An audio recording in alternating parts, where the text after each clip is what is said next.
And we are live. I'm Scott Kennedy. This is Nick Kendall. This is All Falcons. But today we're going to talk a lot of Falcons, but we're also going to talk a little bit Atlanta Braves to get started. We'd be remiss not to talk about the Atlanta Braves, the World Series, the improbability of it all, what it means to an Atlanta sports fan. I usually use the phrase long-suffering Atlanta sports fan, what all that means. And like I said, just how far away are the Falcons from reaching this type of success? Not necessarily winning a Super Bowl, but at least competing for playoffs, knocking on the door of the Super Bowl again. Yeah. Clee's coming in to the chat. Clee, thank God baseball season is over. I don't get the hate, man. I don't get the hate. It's like if you don't like something, don't watch it. No big deal. No, it's definitely something that is going to be sad. The season's over. That means draft season is here. And 1 second, I think I am handing my wife her wallet real quick. Okay. Well, there we go. Hey, we've awesome. We're good. They have work to do also. Yeah. But it was a great baseball series. Congratulations to you. I texted you almost immediately after it happened. I think that Soler ball that he hit is still somewhere. It's probably entered or left the atmosphere at this point. But it was great. Everybody was cheering for you. Everybody hates the Astros, and it's really good to see the Braves help get Atlanta, that sports curse monkey, off their back, which, man, that team needs it. Hopefully that some of that luck can carry over and fortune can carry over to the Falcons as well. Yeah, it's being like I said, a long-suffering Falcons fan, or just sports fan, Atlanta sports fan. My first real memories of Atlanta sports, well, I think it was 1980. The Falcons were 12-4. They beat the Philadelphia Eagles in the regular season, a team that went on to go to the Super Bowl and lose to the Raiders. The Falcons are a home game, blow a 2-touchdown lead in the fourth quarter to the Dallas Cowboys. That's me at 7. That's me at 7 years old. So it didn't get a lot better after that. For me, I think my low point as a Falcons fan was probably 1996, Game 4, World Series, New York Yankees. Had a 6-0 lead to go up Game 4, and you've got that staff with Maddox, Glavine, and Smoltz. And they blow a 6-0 lead. And I've said from that point on, the Braves never won another World Series game after that. The last World Series game they had won was Game 2 in New York in 1996. Now, this is a team that went to the World Series in 91 and 92, had the best record in baseball in 93, won it all in 95. 96, they're up 2-0, and then they never won again. That was a franchise era-defining pitch. The 28-3, that hurt more than all of them. That was you still have a lot of work to do after being up 6-0 Game 4. It's not in the bank, but you feel pretty good up 3-1. The 28-3 was this, it's over. The Atlanta being Atlanta is over. And that first touchdown, 28-10, you're like, no. It won't happen. Can't. Can it? But those doubts started creeping in right away. You're like, there's just no way this can happen. No way.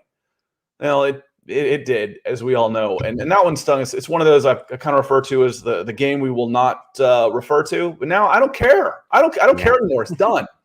So I titled this episode to talk about, we're going to talk mostly Falcons here. But, it is the Braves week. Yeah. And what the Braves did was it made it so 28-3. Yep. I mean, it's not going to go away forever, but I don't care. You can't hurt me with 28-3 anymore. To hell with you. I think I text FU 28-3 to, several of my friends that lived through it. But let's say hello to some folks coming in real quick, Nick. Dave Glassman, Braves for breakfast. Maybe so. Lots of coffee too. And another Dave coming in, Falcons fan. It's probably a Braves fan. This is just seat of my pants analytics, which I'm usually pretty good at. Most Falcons fans are Braves fans. Not all Braves fans are Falcons fans. With TBS and the Superstation and the success that the Braves had in the 90s, they built a much wider spread following. So if you are a Falcons fan, you probably are a Braves fan. Not, Obviously, there's exceptions. But if you're a Falcons fan, you're probably a Braves fan. So if you're here as a Falcons fan, welcome, because you're probably pretty happy this morning. Peter, appreciate you coming in, checking in from wherever you are today, Cambodia. And Clay said, I don't watch baseball. Glad your Braves won. And I get it. I don't watch all the sports either, but I don't begrudge them. I don't begrudge their time either. It's the people that come in and make fun of different leagues. As a soccer fan, I grew up with soccer hate. It's like, well, don't watch it. What are you afraid of? Who cares? So I get it. And then Todd Mann coming in. Appreciate you. Mo, and I saw Todd Black in here as well. I know he had said hello also. Braves did it. What a finish. Left no doubt. That's for sure. And Jetty Splash coming in and saying good morning. Good morning. So nice little crowd this morning. So hit those like buttons, hit those share buttons, and see if we can get some more folks in here. But Nick, watching that game from, the series from the outside, what were your thoughts coming in? Is it, the Braves, they've got this, or is it, who knows? They're still Atlanta. For me, I have seen enough teams in baseball go win the World Series that it's almost like in soccer, you get a team who wins the regular season and then you have the playoffs and whatnot afterwards, and it's almost two different trophies. And that's almost needed for baseball as well, because just getting into the postseason, it's not about who won the most games. I mean, I bet you in baseball, the team who won the most games wins the World Series more than any of the big four sports in America, because it's about who's hot at the right time. Mm-hmm. I remember I think it was the 2006 Cardinals. They won the World Series, and they went, I don't know, they might have had only 88 wins or something like that, and they went on an absolute terror. Nobody could beat them. And then they beat the unbeatable Tigers. I'll never forget the lead up to it. The Detroit Tigers in 3 over the Cardinals in the World Series. Yeah, okay, Cardinals win in 5, and that's it. So in baseball, if you're hot at the right time, you got a chance to beat anyone. And my God, the Braves were smoking hot. So, and here's what I've said about baseball, and everybody was given, and Clee, it is hard to donate to this channel. We've got to get to 1,000 followers. I think we're at 905 on YouTube. So close. We're at 905, and for us to monetize this channel, we need to be at 1,000. So, make a couple burners, send the link to your friends. There you go, and have them hit the YouTube subscribe channel, because I don't care if you even have the notifications on. Once we get to 1,000. This channel starts cooking with gas, because I get a lot of legacy. I get a lot of legacy views from my highlights and stuff from the past. So the channel will monetize, and then we can start doing more things. But send it to a friend. Send it to use your burner account that you use for your Instagram stalker account. Wait a minute, not everybody does that. Okay, well, I do. Steve Kennedy checking in, the groundhog, with his grandson Sean, who also happens to be my dad and kid. So welcome. And as US Dave says, your stance with the Braves as having made the playoffs was great. Look, they actually won. So the difference between the best baseball team and the worst baseball team is percentage points over the course of 162 games. If you take it to NFL terms, it's basically 10-6 versus 6-10. That's the very best team against the very worst team. And the odds of the 10-6 team beating a 6-10 team on a neutral field are probably between 55 and 60%.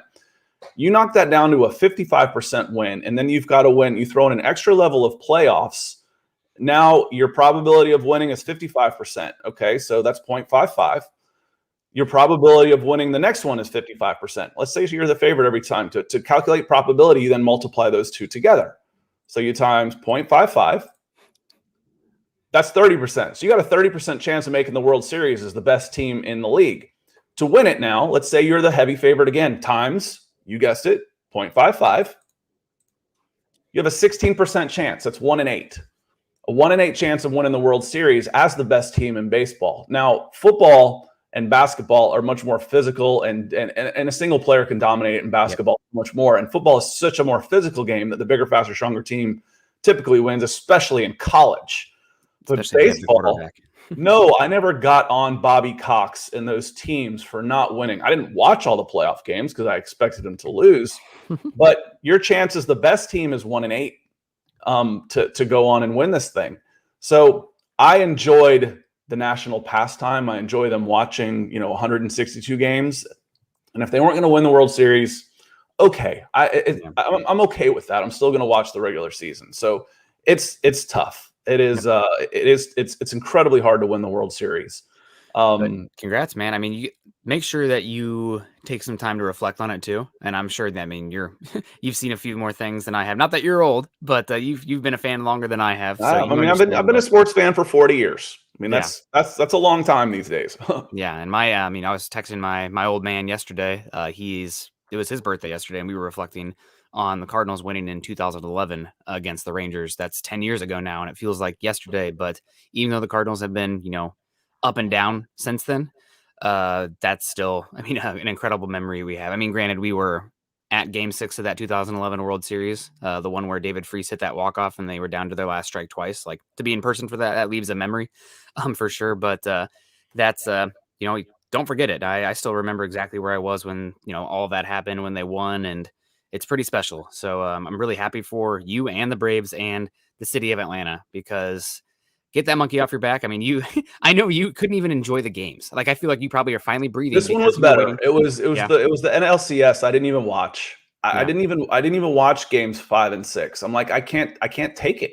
Yeah. I don't want to see them lose again, blow another 3-1 lead to the freaking Dodgers. Yeah. World Series. I'm like, okay, we're here. I feel good. Yeah. And if you lose in the World Series, you play well, just don't Braves it up. Don't go kicking the ball around and doing stupid stuff like I watched all through the 2000s, where they'd get to the playoffs and just step on their feet. Was there any point yesterday before the last pitch that you felt okay? Like, I know it was like 6-0 in the 8th, and I'm like, I bet you Scott's still thinking like, it was denial though. And the thing is, I was texting with my good friend Jason, who we're the same age. We've been through all the same things. We're fans of the same teams, except he's an Arsenal fan and I'm a Chelsea fan. There you go. So I actually have one macro team to root for, and he's suffering with Arsenal too. Yeah, so I was gonna say. But I was like, I told my wife, and I told him later, I was like, I feel better with Chelsea with a 1-0 lead than I do with the Braves than a 7-0 lead and 1 out in the 9th. It's still that. I don't want to. PTSD is. I mean, this isn't truly traumatic. Yeah. It's not real PTSD, but you're scarred. I am afraid to root. I'm afraid to get my hopes up. I'm afraid to think we've got this, and it hinders your enjoyment a little bit. Because you can't just release when you want to. But what you do is it's almost like a slow burn. I'll enjoy this one for several months now. Like, I'm not going to be super high and then cool off. I'm going to let this one build a little bit and watch this a few times and go for and watch that several times. Dave, after the game, I took a screenshot of Freddie Freeman and just posted "Pay the man." Watching the Fox 5 after the game, they were saying there were several tweets like that, and I looked it up and I hit my search button, and "Pay the man" was trending. Pay the man was trending. Yeah, I think everybody wants Freddie Freeman back in Atlanta, except opposing pitchers. But every Atlanta Braves fan, you're not going to run into a Braves fan that says, "Oh no, Freddie Freeman, he's overrated, overpaid. We got to get rid of that guy." For baseball, I will say I'm always a little bit trepidatious of paying older guys big contracts because you are married to them, unlike football. It's like after the Cardinals won the World Series in 2011. Pujols went to the Angels, right? Now, how could Pujols leave for the Angels from the Cardinals, right? He's the face of maybe even baseball. And, he get 10-year contract. The Angels and Dodgers had just run into some of that, like Comcast money. They had just redone their deals, especially the Dodgers. Actually, theirs was Time Warner, I think, when I was out there. I remember they got, billions of dollars, the Dodgers did. Yep. And, and if someone wants to come and pay, Freddie's on about 22, finished on about 22 million this year, and if someone wants to come in and pay him 40, I'm going to say, congratulations. Thanks for winning a ring. Good luck. I'm happy for you. Nobody wants the Braves to do something stupid. And that was a stupid contract from the Angels. The Braves can't afford to be dumb like that. They've locked up 2 of their young stars long-term. Ronald Acuna will come back. Ozzy Albies will come back for sure. They're long term. Freddie signed an 8-year contract. It's been 8 years. This was the end of an 8-year contract. So, I won't surprise if he's 25 to 30 million for 3 or 4 years. And is he going to turn down $100 million from the Braves? he shouldn't. I don't He's think so. got to stay. Congrats again. I do want to talk a little bit of Falcons before it's my time to get out of here. Man, I guess I want to say first, congratulations to the Atlanta Falcons for making Sam Darnold look like a competent quarterback out there. I watched the Panthers. Sorry to twist that dagger real quick after you go the highs and then the lows, but because Sam Darnold still finished with a 69.7 rating and was knocked out of the game for running like a moron. I'm like, yeah, was that design? That was a design play though. I know, but Panthers, if you're happy with Sam Darnold playing like that, so am I. Go for it. So am I. I hope he stays there a long, long time. I thought he looked pretty darn good. He looked okay. Yeah, he looked okay. There were some drops in there too. Yeah. It wasn't all on him, but again, at the end of the day, your numbers are pretty close to who they say they are. And right now, he had a 69 average, which is below his season average of 77, which is 1 point off his career average with the Jets of like 78. I mean, and this is who the guy is, and 77 is going to put you in last in quarterback efficiency over the course of the season. It's always funny too to look at different areas, different statistics. Number one graded offensive player according to Pro Football Focus from this game came out to be Sam Darnold with an 85 grade. So obviously there's a lot of different statistics. Yeah, who's grading the graders? Yep, exactly. That kind of thing. Do they know the plays, et cetera, et cetera? Or is protection bad? Now, sometimes you're going to have a bad quarterback rating and the guys around you are going to let you down. Sometimes you're going to have a good quarterback rating and you're missing plays out there. You can say that about maybe Teddy Bridgewater versus the Browns, missing some guys that are open. He's injured. I get that, but still. So overall, I thought it was an unfortunate game for the Panthers. And they did the one thing that I hate the most from teams, not hate the most, but it just drives me nuts. Giving up points right before halftime, giving up that big, long field goal, giving the other team a chance to get some momentum. Especially after that was a double swing because you should have had points at the end. And then there was an interception. So as bad as the Falcons played, they still had a pretty good chance of winning this game. And Clee comes in and says, "Who's Foye Oluokun?" He had 16 tackles versus Carolina. Foye is an Ivy League kid, third, maybe fourth year in the league. Very similar to Deion Jones, the other linebacker, undersized, super active, in that 215 to 220 range if he's had biscuits and gravy that morning. And he's very good laterally, but like Deion, they struggle a little bit head up because they're undersized. Yep. And that's where the 3-4 with undersized defensive linemen hurt you. And going to Dave's point, says, I hate using this word, but it's appropriate here. The Panthers absolutely bullied the Falcons at the line of scrimmage, both sides. They did on both sides. Yep. And that's where y'all have heard me talk about, Jordan Davis. If you're going to run a 3-4, Jordan Davis for the Falcons team out of the University of Georgia, 360-pound nose guard, solves a lot of problems on this defense. Not all of them, but a lot. He is a plug and play right now. Get in there, and your defense just immediately got better on the defensive line if we're talking draft a little bit. Yeah, and I know there's a lot of advanced analytics debate about the value of a nose tackle. Same with like a running back, like somebody who's run first game, maybe base package. You're not going to see him on third and long pass downs. But somebody that size, I don't think analytics has appropriately valued what they do for the rest of the defense because they are eating blocks and they are keeping your second level clean. And when you do that, are your linebackers going to have to bite as hard on play action? Are they going to be able to sink back further into their drops and zone coverage, et cetera, et cetera? So again, maybe down to down, he's not making the play on the ball. But when you can eat up multiple blocks and you can allocate resources schematically, player-wise, you can go away with a different type of linebacker when you have a guy like that too. I just don't think analytics has fully appreciated that value yet. Yeah, and you're keeping guys like the undersized guys like Deion Jones and Foye Oluokun clean. Yep. As you mentioned, if you're eating up a double team, a good 3-4 nose guard isn't going to rack up stats, but the players around him will. Yep. Unfortunately, for the 3-4 defensive linemen don't typically rack up stats. Their job is to hold 5 offensive linemen and let your 4 linebackers get all the glory. Yep. The Falcons have one. Talking about salary cap. I had a question on my Falcons page today about I saw that if Grady Jarrett was traded, the Falcons could get a couple picks back and clear up some salary cap space. They could. They could. That's one of the few places where you could get significant salary cap relief and probably get a couple good picks back.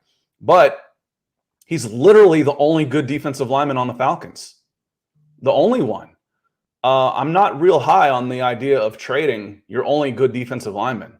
You need to surround him with players, and hopefully it's not going to be easy in free agency for sure, but hopefully the Falcons can go that direction in the draft and on the offensive lines. They've got to build the trenches. They have to. We talk about, I titled in the show, how far away are they from getting back to where you want them to be until they fix the lines of scrimmage. And, I'm going to pull up some numbers here real quick while you comment on that. But that you can't do anything. I mean, I thought that Arthur Smith did a great job of making this a winnable game, considering how badly they were getting whipped in the lines of scrimmage. Yeah, no, you definitely hit the nail on the head here. And looking at the grades for Atlanta in this one, your bottom 3 graded players are all offensive linemen. Chris Lindstrom, I haven't seen him at the bottom very often, but a 49.8 grade. Woof. Jake Matthews, 48.7. Jalen Mayfield back at the bottom again, 45.4. Your highest graded offensive lineman in this game, Caleb McGarry, actually, at 70. So, and the other one, again, Nick, it takes a little perspective because the second highest graded, who was considerably over, was Matt Hennessy, the center. Mm-hmm. Okay. Well, you know who the 2 highest graded players on the Carolina Panthers were? Probably Derek Brown and for the defensive line, I know Shaq Thompson had an amazing. It was the 2 defensive tackles. Yeah. So it's like, if I go across that front 7 and the 2 highest graded players, actually, they weren't the highest graded. Let me rephrase. They had their highest graded games of the season. Mm-hmm. So Derek Brown and I think it was Daquan Smith was his name. Daquan Jones from Penn State, I believe. They had their 2 highest graded games of the season at defensive tackle. We know both guards got whipped. Was Matt Hennessy awesome? Was he? He had one of his better games of the year. Who was grading all 3 of those guys? Because what I saw was those guys feasted. And they just collapsed the interior line. And if your interior line is getting set back 3 yards on every play, what are you supposed to do? We can talk about Mike Davis, a running back. We can talk till we're blue in the face about the shortcomings of Matt Ryan, but you're getting whipped on the lines of scrimmage. What are you supposed to do as an offense or defense? I'm amazed it was that close. Yeah, no, you're definitely making the right point there. And it's not just the offensive line, it's the defensive line too. I mean, the Panthers don't have an amazing offensive line by any means, but they thought they did pretty darn good in that sense. And I don't really see I see 3 building blocks on the defense for the Panthers, or for the Falcons on defense right now. AJ Terrell, who's been having a phenomenal season. Pro Bowler. He's been amazing. He's got to be, I don't know if he's getting any talk outside of Atlanta, because I would imagine he's not, which in my opinion would make him one of the most underrated players in the league. Because he has been phenomenal. Yeah, he really has. I've been super impressed with him. Thank you guys very much for taking him before the Raiders, because that's who the Raiders were gearing to take. And then they panicked and ended up, that's happened to Raiders a couple times. So that makes me really happy inside.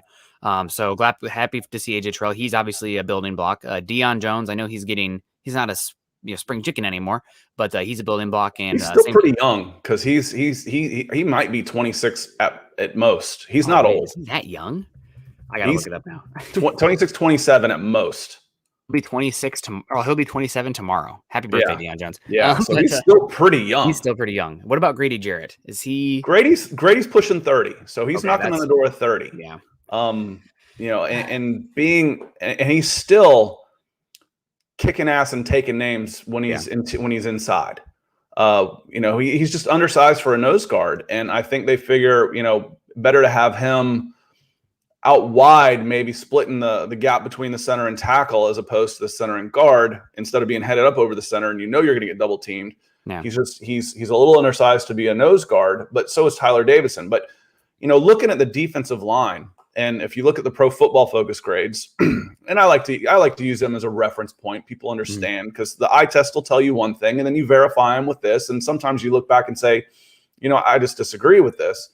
But Jonathan Bullard, out of 123 defensive linemen, I won't keep saying that. There's 123 defensive linemen eligible. 70. That's one of your starting. So below average. Mm-hmm. Tyler Davidson, your nose guard. Y'all have heard me harp on this before. You've got a 300-pound nose guard. That's too small. It sounds. I hear myself saying it. It sounds ridiculous. But a high-playing 300-pound nose guard is too small in a 3-4. He's 100th graded out of 123. Yeah. Grady Jarrett's 26. Stephen Means, outside linebacker or defensive end, seals it. 107 out of 108. 107 out of 108. So according to PFF, there is one worse in your front five with a 3-4 and 2 outside linebackers sealing the edge, where there'll be a 4 depending on who drops back. 107. Dante Fowler was playing at a 40. He was 40 out of 108. And then Ade Ogundeji, rookie, and I don't blame rookies. I'm not going to say, give him time. I'm not going to say he needs an upgrade. But he's 96. So your 2 starting outside linebackers are 96 out of 108, 107 out of 108, and 2 of your 3 and 3-4 defensive linemen are 76 of 123 and 100 of 123. Yeah. Yep. It's you don't got enough horses up front. Really, you just really don't. I mean, looking at it, starting the season, I follow the draft pretty religiously. I'm a pretty sicko when it comes to following draft coverage and getting these guys. And going over the Falcons' defensive depth chart, I'm like, who the absolute bleep is this? Jacob Tuki Mariner? Have you seen Major League yet? Have I put that on your homework assignment? Yeah. No, I saw it way back in the day. You have told me to rewatch the spring training guys, a groundskeeper. Yeah. And they're going through that, and the groundskeepers are like, they're shitty. And they always think of the guys reading the paper. Who are these fucking guys? Yeah, exactly. Yep. Yeah, that's the defense for this team, and I know that you like to blame Dimitrov. I think I said his name right. Dimitrov, Meatsack. He was terrible, just terrible, just crippled this team. Yeah, I do think. He really, you said, like you say, he likes to invest this team in a 7-on-7 team. I feel like he invested in it like he's running the Big 12, because he did invest a good bit. Well, I said he invested it like he was the agent for the quarterback. Yeah. So he overpaid the quarterback. That makes sense. So he ran it like he was he built this team like he was the agent of a 7-on-7 quarterback. Yep. You know what? I'm going to pay my quarterback way too much money, and then I'm just going to overpay for wide receivers. Yep. Done. Yeah. Terrible. What's really sad is as poor as this Falcons team has been on the defensive side of the ball, I think they are rated higher than the Broncos defense in DVOA, which is dreadful. What does that stand for? It is defensive adjusted value over average. So it's WAR. It's essentially WAR, but it's not for an individual wins player. Above replacement, which is a good baseball stat. Yep. It's Football Outsiders. It's a really good one. And they take, so like if you're looking at, who has the most yards per game? Well, if you're playing a bottom 10 defense every single week, that you're going to get weighted down for that. So that's what it does. But I think the Falcons have actually been better than the Broncos, who have name after name after name on the defense, or had, I guess, and been bad. But anyway, we got Dave coming in saying, we know the Falcons don't have a lot of talent on defense, but as Coach P's beyond reproach. I saw that he got a little chippy with the media this week. I think it was this week or last week, which made me laugh a little bit. It was Orlando Ledbetter, who's covered the Falcons for 30-something years. Yeah. What are you going to do to get more pressure? It's the Broncos. It's the same freaking. I just sorry to get heated here, but it's like, okay, you need to blitz more. Well, then you're leaving yourself vulnerable on the back end, and as we see in today's NFL, it's a too high league again right now. We've adjusted from the cover 3 to the cover 1 back to too high. A lot of match quarters going on, and with that, you need to be able to get pressure with the front 4. And Broncos haven't been able to do that. The Falcons haven't been able to do that. When you do send the blitz, you get killed. So as he also puts in there, as he was adding on there, it says we're not very good in man. Yeah. So we're bad in coverage, and we can't get any pressure. When we blitz, we don't get there, and we're terrible in man. What do you want me to do? Yep. I mean, really, that is he beyond reproach? I don't know. I have a hard time blaming him. That's the key right there. Yeah. We don't know. It's hard to evaluate because you are so limited from a personnel side on this Falcons defense. I mean, we talked about there will be some other guys who are valuable, no doubt. But as far as difference makers, guys that could almost start on most teams across the league, guys who even let's dial it back a bit. guys who would be like all division, right? The best players in your own division. So only looking at 4 teams. It'd be Terrell, Deion Jones, and Grady Jarrett. You need more than that. And Jones probably wouldn't make it. He'd at least wouldn't look out of place. But I guess you do have David and Devin. Yeah, you got Devin White is one of those guys, but there's David too. Deion Jones would be kind of a long shot, and it's not even that. It's like who else would even start anywhere else? Eric Harris is actually playing really well, but he's a journeyman safety. That hit he had on Robbie Anderson was nasty, man. Darnold left him out to die. That was tough. But he came in legal, head to the side, he did. Shoulder down. Big hit.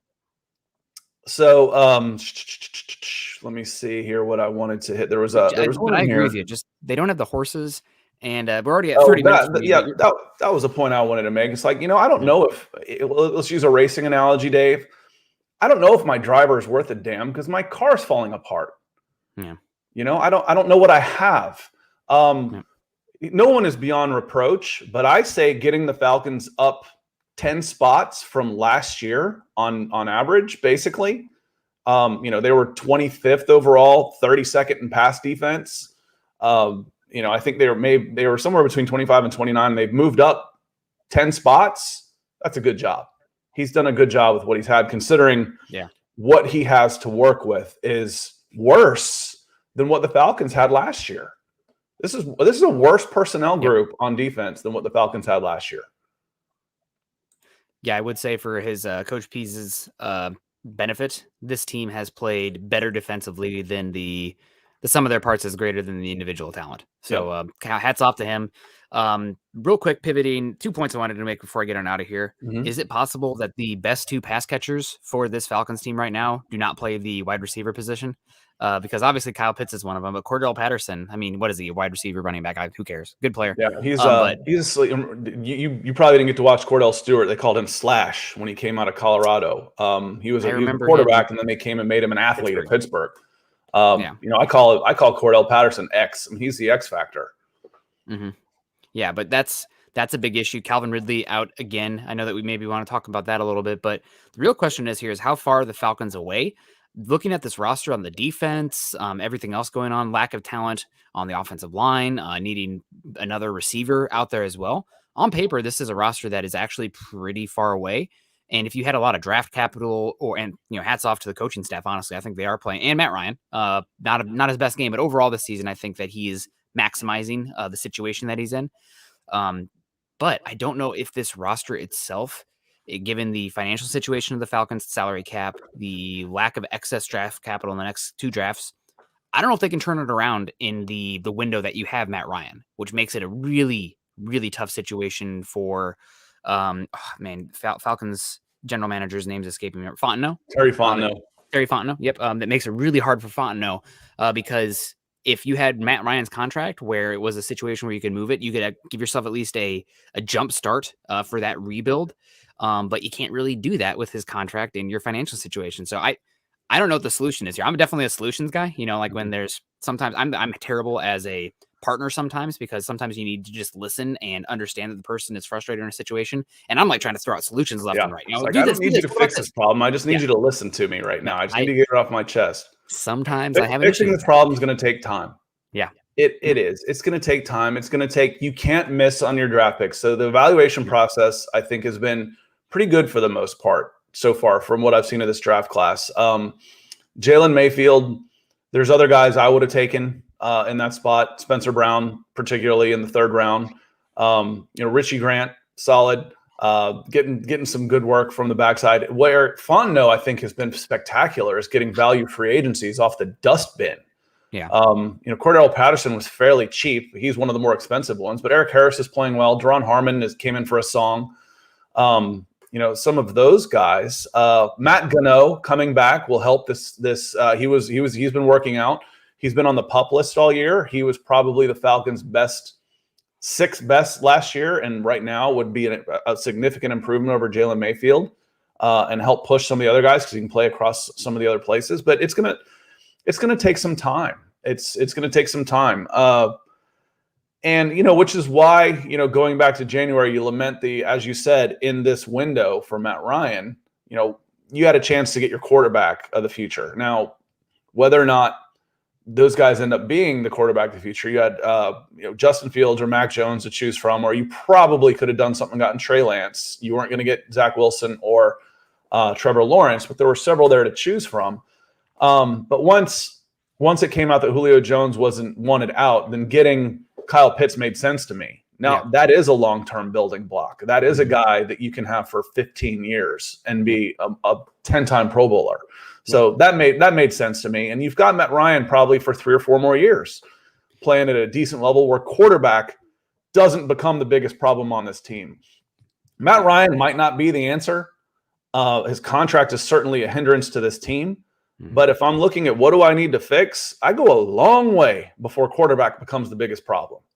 Yeah, Matt Ryan is good enough to win a Super Bowl if he has a top 10 on one side of the line of scrimmage and a top 15 on the other. You need to be that, but that's not where this Falcons team is built right now, unfortunately. So I really do think, hats off to the coaching staff and Ryan, because I do think that given to what this Falcons team looks like on paper, they are squeezing almost every single bit they can out of where they're at. Calvin Ridley, real quick. That's somebody who obviously talented player. The Falcons did pay him a big contract pretty recently, correct? Am I? He's on the last year of his rookie deal, and his option has been picked up for next year. Okay, so you have one more year of control after this with him. Obviously, he's a really good nuanced route runner, but he came into the league a little bit older. I don't know if he is the most ideal scheme fit for this team that wants to run so much 12 personnel. And with 12 personnel and Calvin Ridley's ability, I would say his best fit is in the slot or as Z. You need that guy to block. And I don't know if that's really as much Ridley's game. So if I was this offseason talking about jump starting, I know it hurts your offense, but if I could move Ridley for, a second round pick and a third round pick, kind of like what Broncos just got for Von Miller, but Ridley's younger and whatever. And you don't have to take the contract. I think I would be considering doing that. And that is totally independent of him missing a couple of games this year because we had this conversation last week before he walked out. I'm not sure the best way to put it where I won't make this sound negative, but stepped away from the Falcons on Sunday morning. And for me, like I've talked a little bit about this. It's such a sensitive subject that it's like we don't have all there shouldn't be any subjects that are off topic, where we can't have a calm conversation about them. And for me, I don't like the idea of the timing of when he let the team know on a Sunday morning. And I also don't like the idea, I trust the Falcons and I trust the people involved because it's a big investment and there's a lot on the line with the players and their careers and their profession, that I trust that if this wasn't something serious, there'd be more ramifications for it. So I hope he gets well, but I also don't like the idea of people just automatically shouting down anyone that has a question, anybody that has a question, because this isn't about Ridley. This is just about the whole idea of mental health in general. It shouldn't be a free pass automatically for people. We all have bad days. We all have some days where, I might not necessarily even, I feel crappy enough that I don't even want to get out of bed that day. I don't have the luxury of $10 million in the bank, where we've got to get up and keep going. I think that's where some of the resentment comes with the athletes. Is it's like, I can't do that. I'd lose my house. Those type of things. But, it is no joke about, the mental health aspect of things, especially when you start dealing with football players and the concussions, and the CTE, and we see what this can lead to down the line after the fact with the suicide rates. So, I hope he's taking care of himself. I don't want people jumping to conclusions one way or the other. Just, let's wait and see. That's the biggest thing. Wait and see. I'm not gonna make a decision, come to a conclusion on a basic statement that says he's stepping away. I don't know anything. So why would I come to a conclusion one way or the other? Yeah, I agree with you 100%. I think it's definitely a touchy topic with mental health and whatnot, and maybe something just as a nation and as a population, we need to change our perspective on how it approaches, but it still day-to-day life happens. And somebody like that is fortunate enough to have the security where they can step away where other people don't. And is that fair or not? Probably not, but that's where we are. Life's not fair. Yeah. Exactly. It doesn't mean I get a mental health day. Yeah. I'm not saying that about him. It's just, as Jeremy says, that the term, and good morning, Jeremy, the term mental health is very vague.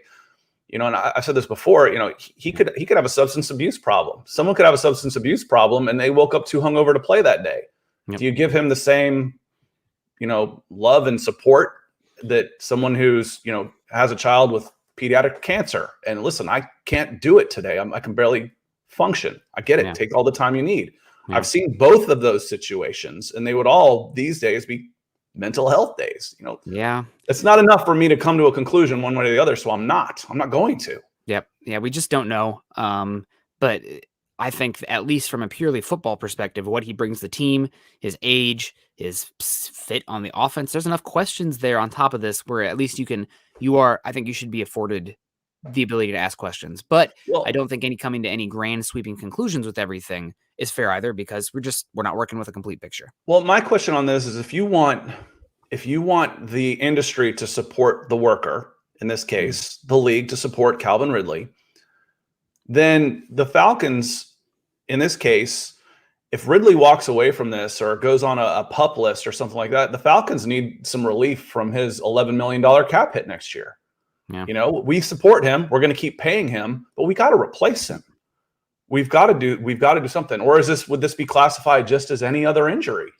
Mm-hmm. Where you don't get that relief if someone tears up a knee. That to me that becomes question. You want to get people whose jobs are on the line to have more support for people who aren't feeling it, and you can't necessarily relate to that. Then let's give the teams more tools to still succeed, even if they run into this type of problem. Yep.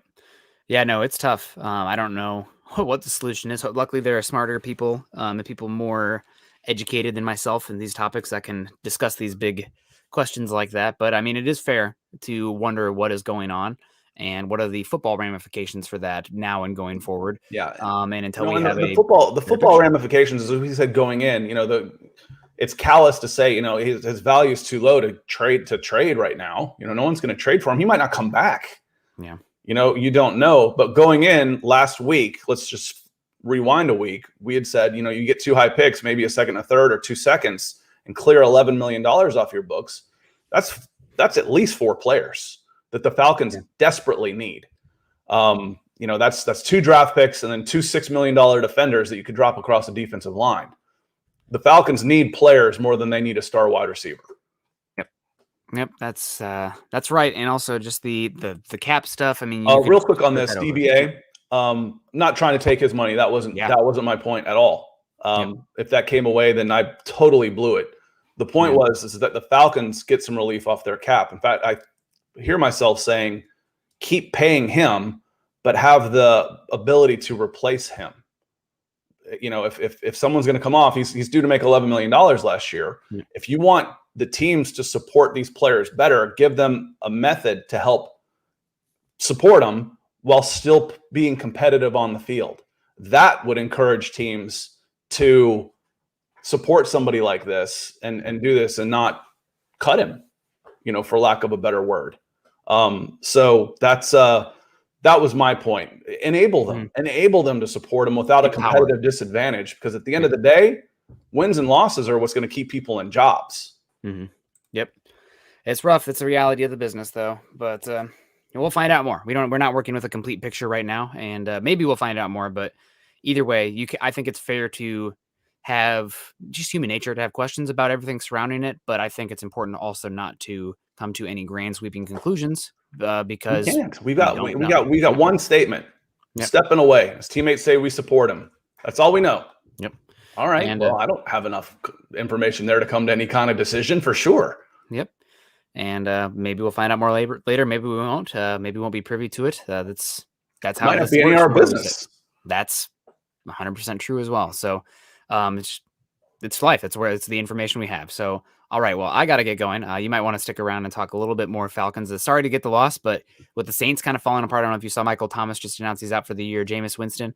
Maybe there's going to be a chance for a 7th seed or 6th seed in the Falcons' future. I feel like there's 5 amazing teams in the NFC, and then in a huge drop off after that. So with the Cowboys beating the Vikings. That's another team that's kind of on that fringe with Cooper Rush. I mean, there's a chance. I really do think there's actually a chance for this Falcons team to sneak in, because after those top 5 teams in the NFC, it's a free-for-all. They needed that win against the Panthers. They really did. They really needed that win against the Panthers to move up to. They had even the record at 3-3. Would have been at 4-3. You got the Saints coming at home. I ran through it and I was like, okay, the floor for this team looks like 7-10. The ceiling looks like 10-7. And one of those was you've got to beat the Panthers twice. And I don't know that's now they might lose the Panthers twice. Now I'm readjusting my floor to 5. Yeah. 2 more wins out of that bunch. But I think Jacksonville's still on the schedule. I think Detroit's still on the schedule. You had the Panthers, who were coming off 4 in a row and looking terrible twice. You got the Saints, who had just lost to the Giants. There were wins in there. You can't be losing home games to the Panthers, though. Not when they're losing 4 in a row. That one hurt. Yep. It did hurt, but luckily, Braves winning a championship helps ease that pain a little bit. So I'll see you guys tomorrow for Broncos for breakfast, and we'll talk a little bit. Speaking of the Cowboys, we'll talk a little Cowboys, and man, they're a good team right now. I love Dak Prescott, I really do. So have a good one, guys. I'll see you tomorrow, and Scott, have a fun rest of your time. Congrats again. Go Braves! All right, appreciate you. Yeah. That was Nick Kendall. So Nick is a very level-headed. It's a good conversation, because we, even just with our age differences, we see things differently on some politics in this and how to run this. But we have good discussions about it, and I don't think there's enough of that happens. And part of it is just being open-minded enough to saying, I don't know. I don't have all the answers. I don't know that I'm right. There isn't one right way to do things. Sorry to, kind of bring it down a little bit, but I will finish up by saying, go Braves. It was a long time coming. It was therapeutic for this city. In the 90s, as the Braves were losing multiple series in a row, at the end, they lost 96, 97, 98, 99. Towards the tail end of that, and then after 2000, they didn't win any series for 20 years. Towards the tail end of that, they weren't selling out the playoff games. And, people are making fun of Atlanta sports fans. I'm like, you go lose 8 playoff games in a row in the playoffs, and nobody has ever done it. And you tell me how you feel. To see that the stadium in Atlanta was sold out for a road game at Truist Park, and there's lawn parties, there's people in the stadium, there's people outside of the Battery, thousands and thousands and thousands of people getting behind this team. The hope that we always talk about, that is so powerful an emotion when we talk about how we treat our teams, and why I might want this young guy instead of this old guy, because the young guy might not be it, but he represents hope. And that's what's so important. It's such an important emotion that my daughter's middle name is Hope. That's how important an emotion it is. And the Braves delivered. When hope becomes promise, you get a night like you did last night, and it felt pretty good for the city of Atlanta. Braves fans, Falcons fans, and basically anybody that wanted the Astros to lose. So I appreciate y'all being here. And as Klee says, we need 100 more followers on YouTube, and we can monetize this channel. We're at 905. Started at kind of the beginning of the year. I've been working it off and on a little bit. Once we get to 1,000, as this channel starts monetizing, we'll start doing a lot more stuff on it. Appreciate your help. Tell a friend. Email a couple friends to say, hey, hit this follow button for a guy that we like, or at least don't hate all the time, and it'll help him out. You don't even have to hit the notifications. Just hit that follow button. So I appreciate your help on this. Broncos fans, we'll see you on Broncos for Breakfast. I'll be in the chat tonight. And I'll see you at Broncos for Breakfast with Nick again tomorrow at 9:30 Eastern, 7:30 Mountain, 6:30 Pacific. Until then, go Braves, and thanks for being